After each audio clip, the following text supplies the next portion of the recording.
जय गुरुदेव।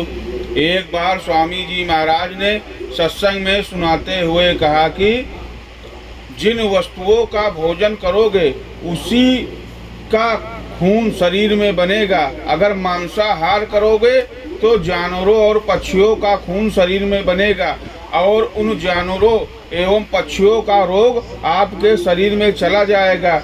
फिर आप डॉक्टर के पास जाओगे दवा लेने तो वह मनुष्य की दवा दे देगा, लेकिन दवा काम नहीं करेगी क्योंकि शरीर में जानवरों का खून है। अगर जानवरों की दवा दे दी जाए तो आप बर्दाश्त नहीं कर पाओगे और आपकी मौत हो जाएगी।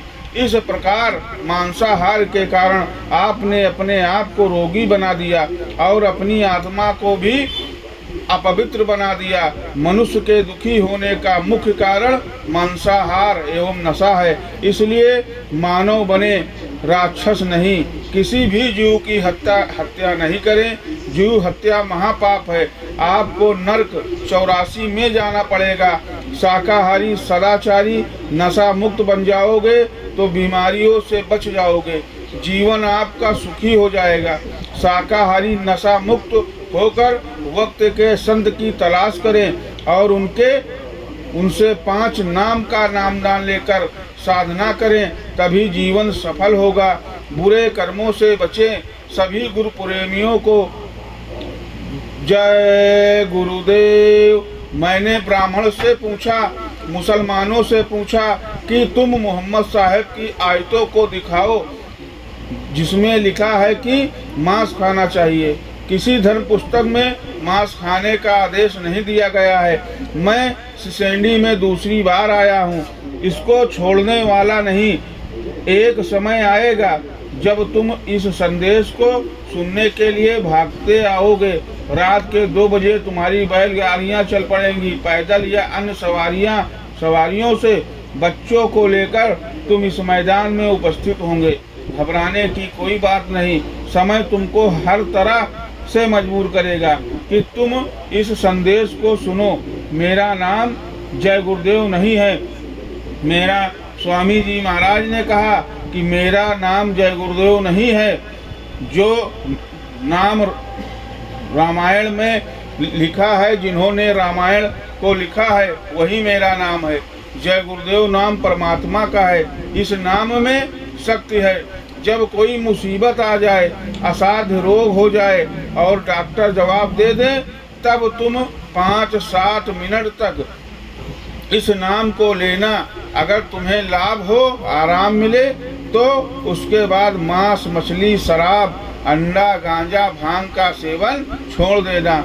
एक बार परीक्षा कर लो, फिर देखो। मुझसे अखबार वालों ने बताया कि उन्हें ऊपर से आदेश मिले हैं कि मेरे कार्यक्रमों को अखबार में न छापा जाए, क्योंकि इतने बड़े बड़े कार्यक्रम उत्तर प्रदेश और दुनिया में हो रहे हैं। दुनिया वालों को समझा दो हम बाबा जय गुरुदेव के बच्चे हैं।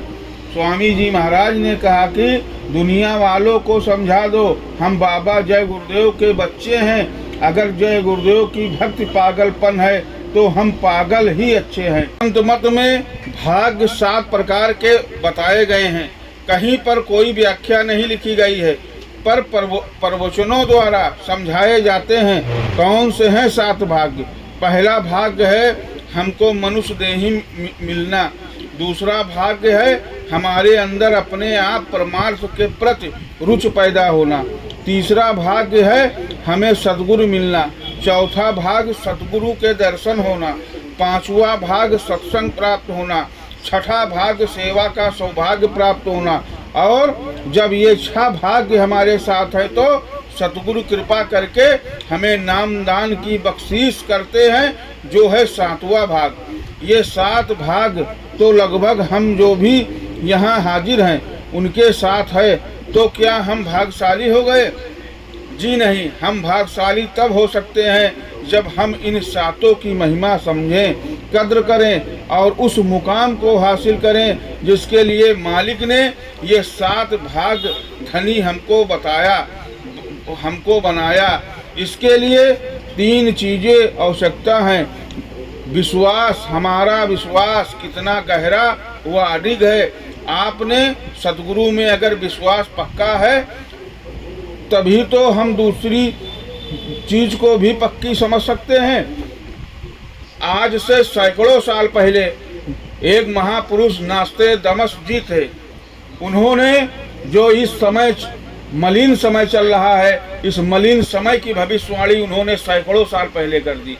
उन्होंने कहा आकाश में आग उगलती हुई मशीनें बनेंगी और घेराव करने वाले पुरुष को मिटा डालेंगे।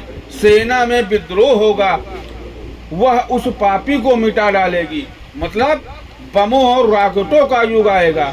नास्त्रेदमस की इस भविष्यवाणी ने विश्व को भयंकर विनाश की चेतावनी देते हुए कहा कि रॉकेटों और अणु बमों का भयंकर युद्ध आरंभ होगा।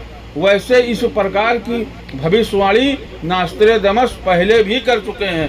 उनका संकेत विश्व में होने वाले भयंकर युद्ध से है, जो मानवता से अस्तित्व के लिए खतरा पैदा कर देगा। जब लड़ाकू विमान, रॉकेट, अणु बम, मिसाइल इत्यादि चलेंगी तब क्या बचेगा? इसका अनुमान या कल्पना आप स्वयं ही कर लीजिए। एक समय ऐसा आएगा जब उत्तरी ध्रुव पर स्थित देश एकजुट हो जाएंगे तो पूर्व में आतंक छा जाएगा। नव निर्वाचित नेता को हालांकि भारी समर्थन प्राप्त होगा, फिर भी वह थर्रा उठेगा। उसी समय रोड्स, यूनान तथा बाइजेंटियम, तुर्की, बर्बर रक्त रंजित हो उठेंगे। ये नास्त्रेदमस जी की भविष्यवाणी है। उपरोक्त पंक्तियों में नास्त्रेदमस जी ने संभवतः विश्व की दो महान शक्तियों अमेरिका और रूस के भावी गठबंधन की ओर इशारा किया है, जिससे विश्व में शक्ति संतुलन के सारे समीकरण बदल जाएंगे।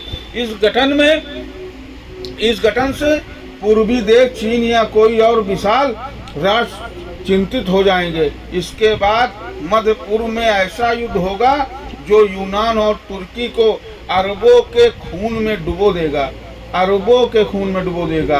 आप समझ लीजिए, अगर हम वर्तमान में रूस और अमेरिका की बढ़ती नजदीकी के प्रकाश में इस भविष्यवाणी की व्याख्या करें तो इसमें संदेह नहीं रह जाता कि आने वाले समय में अमेरिका और रूस के बीच कोई ऐसी सैनिक गठबंधन या संधि हो जाए जिससे विश्व में शक्ति संतुलन बदल जाए। रूस की वर्तमान नीतियों को संपूर्ण पश्चिम जगत सहित अमेरिका से मिल रहा है समर्थन। इस संभावना को और मजबूती प्रदान करता है। इंसान की जिंदगी का असली मकसद परमात्मा के साथ मिलाप करना है और यह मकसद सिर्फ प्रेम के जरिए ही पूरा हो सकता है। परमात्मा ने शुरू से ही आत्मा के अंदर अपना प्रेम रखा है।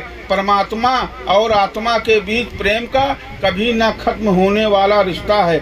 जय गुरुदेव।